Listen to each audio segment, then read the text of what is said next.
Good morning student. आज हम discuss करेंगे इंटरनेट एडवर्टाइजिंग मीडिया। इससे पहले हम लोग 4 मीडिया ऑलरेडी डिस्कस कर चुके हैं। Print media, broadcast media, outdoor media and direct mail media. आज हम डिस्कस करेंगे that is the 5th advertising media, internet media. ये बहुत ही इम्पॉर्टेंट मीडिया है। आज के टाइम में मैक्सिमम एडवर्टाइज़र इसे ही as a advertising media use कर रहे हैं। जैसे ही ऑनलाइन मीडिया आया तो एडवर्टाइजिंग इंडस्ट्री ने भी इसे एज ए मीडिया यूज़ करना शुरू कर दिया। उन्होंने भी अपने प्रोडक्ट की एडवर्टीज़मेंट के लिए इसे एज एडवर्टाइजमेंट मीडिया अडॉप्ट कर लिया। मोरओवर बहुत सारे एडवर्टाइज़र्स ने ये भी देखा कि आज के टाइम में टीवी देखने वाले लोगों की जो नंबर्स हैं वो क्या होते जा रहे हैं, कम होते जा रहे हैं। प्रिंट या आउटडोर एडवर्टाइजिंग मीडिया का फीडबैक अब उतना पॉजिटिव नहीं रहा, तो उन्हें लगा कि हमें अपने इस मीडिया को चेंज करके एक नया मीडिया अडॉप्ट करना चाहिए, that is the online media, या इसको हम इंटरनेट मीडिया भी कहते हैं।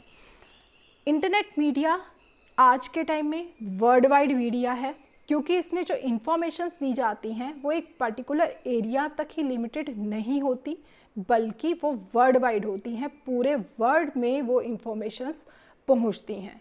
इसे हम इलेक्ट्रॉनिक मीडिया की दूसरी फॉर्म भी कहते हैं। तो आपको अगर इलेक्ट्रॉनिक मीडिया आता है तब भी आप इस मीडिया को उसमें अटेम्प्ट करोगे।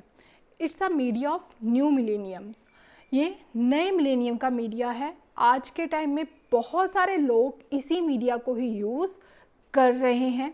क्यों यूज़ कर रहे हैं? क्योंकि इसमें बहुत सारी इंफॉर्मेशंस अवेलेबल हैं।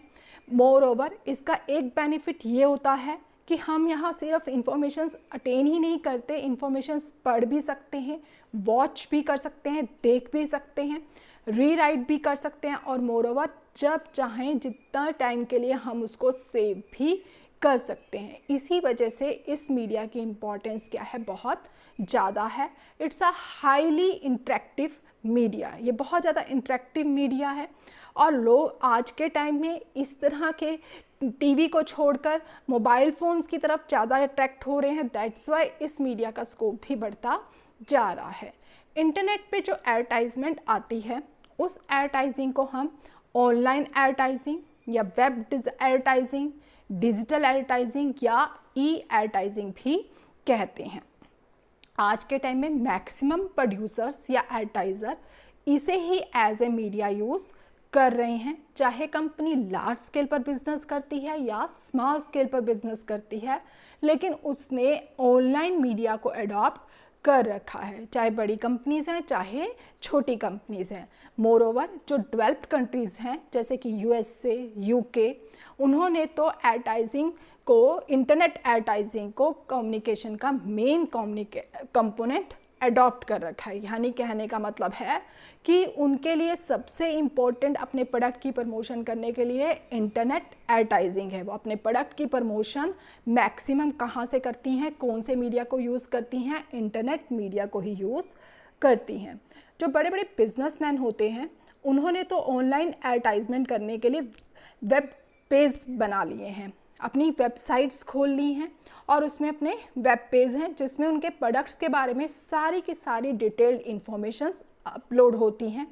किसी को भी उनके प्रोडक्ट के बारे में कोई भी इंफॉर्मेशन सर्च करनी है, फाइंड आउट करनी है, तो वो उनकी वेबसाइट पर जा सकता है और वहाँ से उनके प्रोडक्ट्स के बारे में सारी की सारी डिटेल्ड इन्फॉर्मेशंस कलेक्ट कर सकता है।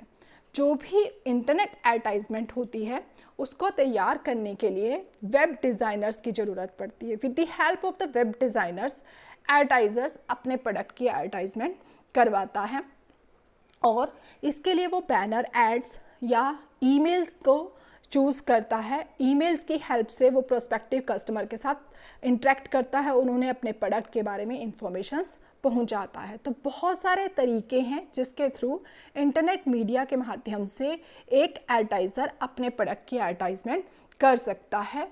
तो ऑनलाइन पर जब भी एडवर्टाइजमेंट की जाती है तो एडवर्टाइज़र डिफरेंट मीडियाज़ को यूज़ करता है, डिफरेंट फॉर्मेट्स में वो अपने कस्टमर के साथ कंटेक्ट करता है। तो वो फॉर्मेट्स क्या हैं वो हम डिस्कस करेंगे। तो फर्स्ट है that is a world wide web page. World wide web page क्या होता है? एक ऐसा पेज जो ऑनलाइन है, इसलिए हमने पेज के आगे क्या लगा दिया? वेब। तो वेब पेज क्या है? जिसमें उस कंपनी के बारे में सारी बेसिक इंफॉर्मेशंस अपलोड हैं। उस कंपनी के कितने प्रोडक्ट्स हैं, उन प्रोडक्ट के क्या प्राइजेज़ हैं, वो प्रोडक्ट कहाँ से अवेलेबल होगा, उन प्रोडक्ट की कितनी वैरायटीज़ हैं, कलर्स हैं, उन सब के बारे में सारी इंफॉर्मेशंस कंपनी के उस वेब पेज पर अपलोडेड होती हैं। तो कंपनी क्या करती है या एडवर्टाइज़र क्या करता है? अपनी एक वेबसाइट बनाता है और अपने प्रोडक्ट्स के बारे में सारी इंफॉर्मेशंस उस साइट पर अपलोड कर देता है। तो ये भी एक अपने प्रोडक्ट की एडवर्टाइजमेंट करने का एक तरीका है, that is called the web page. Second है that is the banner ad. Banner ad जैसे एड्स, बैनर एड्स होती हैं, वही एड्स जब हम ऑनलाइन की जाती हैं, इंटरनेट पर की जाती हैं, तो वो भी बैनर एड कहलाती हैं। बैनर एड में क्या है? टेक्स्ट भी है, साथ साथ ग्राफिक्स भी है, पिक्चर्स भी हैं और रिटर्न मटेरियल भी है। ये कंपनी अपनी एक बैनर एड तैयार करवा लेती है और किसी भी पॉपुलर वेबसाइट पर उसको शो कर दिया जाता है। क्या किया जाता है कि जैसे हमने कोई वेबसाइट खोली, या कोई वेबसाइट्स ऐसी होती हैं जिन्हें लोग बहुत फ्रिक्वेंटली ओपन करते हैं, तो कंपनी ने उन वेबसाइट्स पर क्या करा? अपनी उस बैनर एड को अपलोड कर दिया। इस तरह की ऐड फर्स्टली 1994 में यूज़ किया गया था और उसके बाद अब भी इसको बहुत फ्रिक्वेंटली यूज़ किया जाता है। It just like a banner, जैसे बैनर्स पर ऐड होती है, लेकिन वही बैनर्स जब क्या कर दिए गए? ऑनलाइन कर दिए गए, तो that is the banner ads. Next है पॉपअप्स। पॉपअप्स क्या हैं? जब हम कभी इंटरनेट पर साइट खोलते हैं तो हमें कुछ टाइम लग जाता है साइट को खोलने में, हमें वेट करनी पड़ती है ना कि वो साइट कब डाउनलोड होगी। तो उस टाइम पीरियड में कई बार कुछ कंप्यूटर स्क्रीन पर अपने आप ऑटोमेटिकली कुछ एड्स आनी शुरू हो जाती हैं। तो वो जो एड्स उस समय आती हैं that is called the popups. उस पॉपअप्स में एडवर्टाइजर्स का सारा मैसेज हमें मिल जाता है। दीज एड्स जो हैं वो bigger than banner ad. Banner add में बहुत ब्रीफ में इंफॉर्मेशंस होती हैं, लेकिन इसमें क्या है? कंपैरेटिवली बैनर एड के कंपैरेटिवली यहाँ पर पॉपअप्स में इंफॉर्मेशंस ज़्यादा वाइड होती हैं, लेकिन फुल स्क्रीन व्यू नहीं होता। इनको हम इंटरस्टाइटल्स भी कहते हैं। नेक्स्ट है हमारे पास दैट इज़ द ईमेल। आज के टाइम में बहुत सारी कंपनीज इसी प्रोसीजर को यूज़ करती हैं। वो क्या करती हैं? अपने टारगेट ऑडियंस को मेल करती हैं, मैसेज को मेल कर दिया जाता है। टारगेट ऑडियंस मीन्स जिनको वो मैसेज पहुंचाना चाहती हैं। तो एडवर्टाइज़र अपना कोई भी मैसेज लिखता है और उस मैसेज को अपने टारगेट ऑडियंस की मेल एड्रेस पर मेल कर देता है। तो ये क्या है? बैनर एड से, वेब पेज से कंपैरेटिवली क्या है? बड़ी हैं। जितना मर्जी मैसेज वो अपने कस्टमर को देना चाहता है उतना दे सकता है। लेकिन इसमें प्रॉब्लम क्या आती है कि लोग जो हैं जिनके पास ये ईमेल पहुंचती है वो इन तरह की मेल को ज़्यादा पसंद नहीं करते। तो इसलिए कंपनी को सिर्फ उन्हीं कस्टमर्स को ही मेल करनी चाहिए जो कस्टमर्स उनके इस इंफॉर्मेशंस को जानने में विलिंग होते हैं। तो कंपनी को ऐसे कस्टमर के एड्रेस फाइंड आउट करने होते हैं, ऐसे कस्टमर की ईमेल आईडी को कंपाइल करना होता है ताकि उन्हीं को ही क्या किया जा सके? मैसेज कन्वे किया जा सके। नेक्स्ट है हमारे पास that is a skyscrapers या मूविंग क्लिपिंग्स। स्काई स्क्रैपर्स क्या है? एक तरह से जैसे आपने केबल टीवी देखा है तो उसमें केबल पर नीचे एड्स आती रहती हैं। इसी तरह से जो कंप्यूटर की स्क्रीन होती है या लैपटॉप की स्क्रीन होती है, तो हमारा कोई भी काम जो हम कर रहे हैं वो काम ऊपर कर रहे होते हैं, लेकिन उसके नीचे जस्ट एक क्लिक्स चल रही होती हैं। That is called the moving clipping, या इसको हम कहते हैं स्काई स्क्रैपर्स। ठीक है, तो जैसे केबल टीवी पर एड्स आ रही होती हैं नीचे स्क्रीन पर, उसी तरह से यहाँ पर भी क्या है? नीचे एड्स आ रही होती हैं और ये रनिंग एड्स भी कहलाती हैं। जैसे बैनर एड है वो स्टिल है, वो खड़ी है, उसको जब तक हम मूव नहीं करते तो वो मूव नहीं होती, लेकिन ये क्या है? चलती रहती हैं, रनिंग में होती हैं और इसको हम रनिंग एड्स भी कहते हैं। नेक्स्ट है business to business network. B2B network भी इसे कहा जाता है। It is also online advertising market का नया सेगमेंट है। इसे 2000 में स्टार्ट किया गया था। इसमें क्या होता है, जैसे बहुत सारी वेबसाइट्स आपस में लिंक्ड होती हैं, जुड़ी होती हैं, वहाँ पर ये मैसेज क्या कर दिया जाता है, अपलोड कर दिया जाता है। तो जिससे कि उसके एडवर्टाइज़र के द्वारा दिया गया मैसेज सिर्फ एक साइट पर डालने से वो ऑटोमेटिकली दूसरी वेबसाइट्स पर भी क्या है, पहुँच जाता है, और जहाँ जहाँ एडवर्टाइज़र वो अपना मैसेज देना चाहता है वहाँ पर ऑटोमेटिकली वो मैसेज पहुँचता जाता है। तो इस तरह से बिजनेस टू बिजनेस नेटवर्क भी किया जाता है। नेक्स्ट है पोर्टल्स। पोर्टल्स को अगर हम देखें तो दैट इज़ द डोरवे या एंट्रेंस, अंदर जाने का एक रास्ता होता है, जिसमें से हम एक ऐसा सरफर्स जहाँ से हम रेलेवेंट इंफॉर्मेशंस कलेक्ट करते हैं और जो हमें बताता है कि हमें इंफॉर्मेशंस डिटेल में कहाँ से मिलेंगी। जैसे आपने देखा होगा कि हम कोई भी साइट पे काम करते हैं तो एक रेक्टेंगुलर शेप में एक विंडो सी बनी होती है जहाँ पर उस प्रोडक्ट के बारे में या उस इंफॉर्मेशंस के बारे में जस्ट ब्रीफ में बताया गया होता है। तो जैसे ही हम उस पोर्टल पर क्लिक करते हैं तो वहाँ पर हमें उस के बारे में पूरी की पूरी डिटेल इंफॉर्मेशंस पता चल जाती हैं। तो इस तरह से पोर्टल्स के थ्रू भी क्या किया जाता है, बहुत सारी कंपनीज अपने प्रोडक्ट की एडवर्टाइजमेंट करती हैं कि कंपनीज ने क्या बनवा लिया, अपने पोर्टल्स बनवा लिए। कुछ पोर्टल्स ऐसे होते हैं जो जनरल होते हैं और कुछ स्पेसिफिक पोर्टल्स होते हैं, जैसे कि सिंगल टॉपिक पर जो डील करते हैं, जिनमें सिर्फ एक टॉपिक होता है, जैसे कि मूवीज़ या मेडिसिन के बारे में। तो इस तरह के पोर्टल्स होते हैं, जस्ट अ रेक्टेंगल विंडो, और जिसमें ब्रीफ में इंफॉर्मेशन होगी और हमें जस्ट उस पोर्टल पर क्लिक करेंगे तो हमें उसके बारे में डिटेल में इंफॉर्मेशंस मिल जाएंगी। लास्ट इंटरनेट एडवर्टाइजिंग मीडिया में कौन सा है, that is the social networking sites.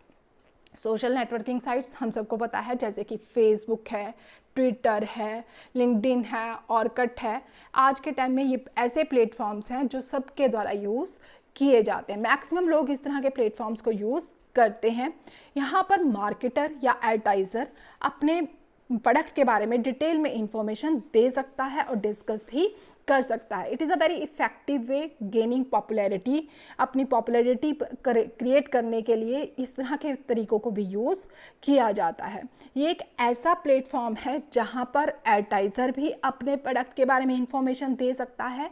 Moreover customer क्या उस प्रोडक्ट के बारे में सोचता है, क्या उस प्रोडक्ट के बारे में उसकी फीडबैक है, वो सारी इंफॉर्मेशंस भी वो वहाँ से कलेक्ट कर सकता है, इंफॉर्मेशंस को जोड़ सकता है कि कस्टमर उसके प्रोडक्ट में क्या, हाँ, लेकिन कस्टमर पॉजिटिव देगा या नेगेटिव देगा इसके ऊपर उसका कोई कंट्रोल नहीं होता। उसके कस्टमर के द्वारा दी जाने वाली इंफॉर्मेशंस के ऊपर एडवर्टाइज़र का कोई कंट्रोल नहीं होता। हाँ, वो सिर्फ क्या कर सकता है, मॉनिटर कर सकता है, चेक कर सकता है कि कस्टमर कैसा इंफॉर्मेशंस पोस्ट कर रहे हैं। अगर वो पॉजिटिव भी हो सकती हैं और नेगेटिव भी हो सकती हैं, और उन इंफॉर्मेशंस को पढ़ने के बाद एडवर्टाइज़र डिसाइड कर सकता है कि मुझे क्या क्या चेंजेस करने हैं। तो ये सारे के सारे क्या हैं, इंटरनेट एडवर्टाइजिंग मीडिया, जिन्हें एक एडवर्टाइज़र आज के टाइम में यूज़ करता है और अपने प्रोडक्ट की एडवर्टाइजमेंट ऑनलाइन कराता है।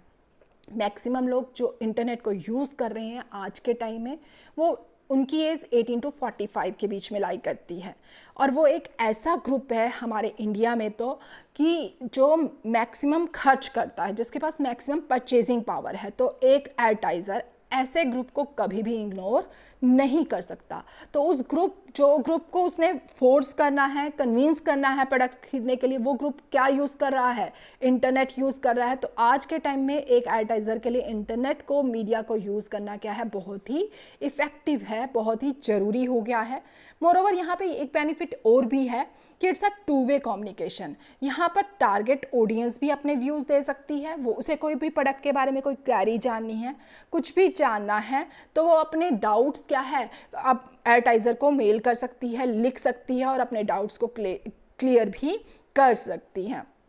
यहाँ पर मीडिया की इफेक्टिवनेस को भी मेज़र किया जा सकता है कि कितने लोगों ने एडवर्टाइजमेंट देखी और कितनों ने नहीं देखी है। इस सब के बारे में भी पता लगाना क्या है, ईजी होता है। तो इस तरह से एक एडवर्टाइज़र के लिए इंटरनेट एडवर्टीजमेंट मीडिया बहुत ही बेनिफिशियल होता है। मोरोवर यहाँ पर जो पेमेंट की जाती है, जो एडवर्टाइज़र ऑनलाइन मीडिया के थ्रू अपने प्रोडक्ट की एडवर्टाइजमेंट कराता है, तो जब भी वो किसी मीडिया को यूज़ कर रहा है, वो चाहे बैनर ऐड के थ्रू करा रहा है या बिजनेस टू बिजनेस या स्काई स्क्रैपर के थ्रू, किसी भी तरीके से वो अपने प्रोडक्ट की जब एडवर्टाइजमेंट कराता है, तो मैक्सिमम केसेस में उसका जो पेमेंट करने का तरीका होता है दैट इज़ द पे पर क्लिक।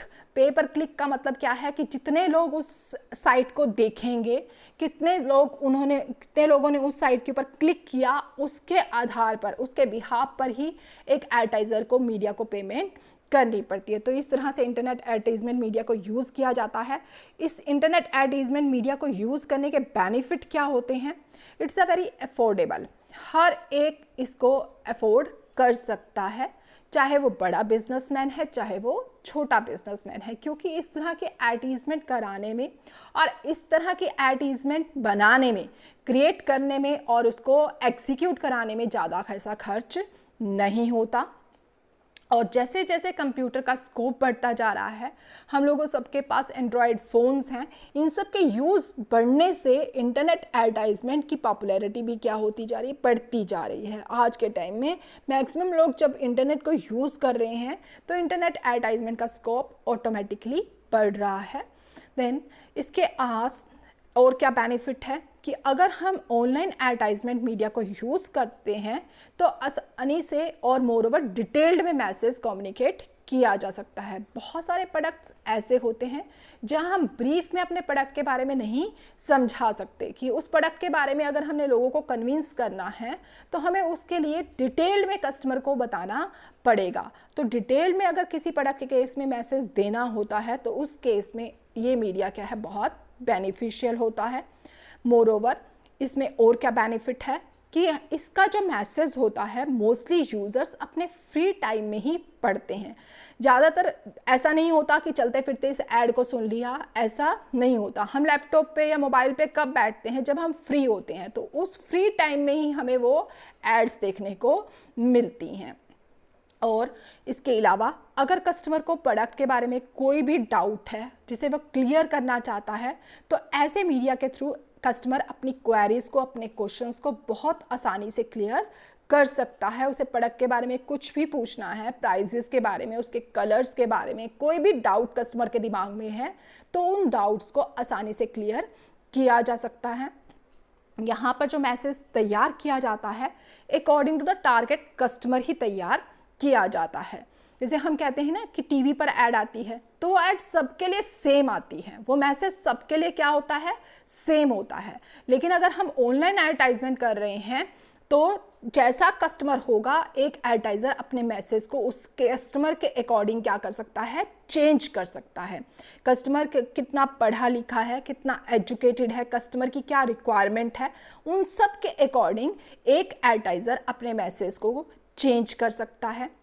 यहाँ पर एडवर्टाइजमेंट की इफ़ेक्टिवनेस को भी मेज़र किया जा सकता है। कैसे? कि कितने लोगों ने उस ऐड को पढ़ा है या देखा है, ईच है इस फाइंड आउट करना इस तरह के मीडिया में बहुत पॉसिबल है। कितने लोग उसकी साइट पर विजिट कर रहे हैं। जबकि टीवी पर ऐड आती है या रेडियो पर ऐड आती है या न्यूज़पेपर में ऐड आती है, तो हम ये फाइंड आउट नहीं कर सकते कि कितने लोगों ने उस ऐड को देखा है या कितने लोगों ने उस ऐड को पढ़ा है। लेकिन ऑनलाइन जब एडवर्टाइजमेंट की जाती है, तो ये फाइंड आउट करना बहुत ईजी होता है कि कितने लोगों ने उस साइट को सर्च किया है।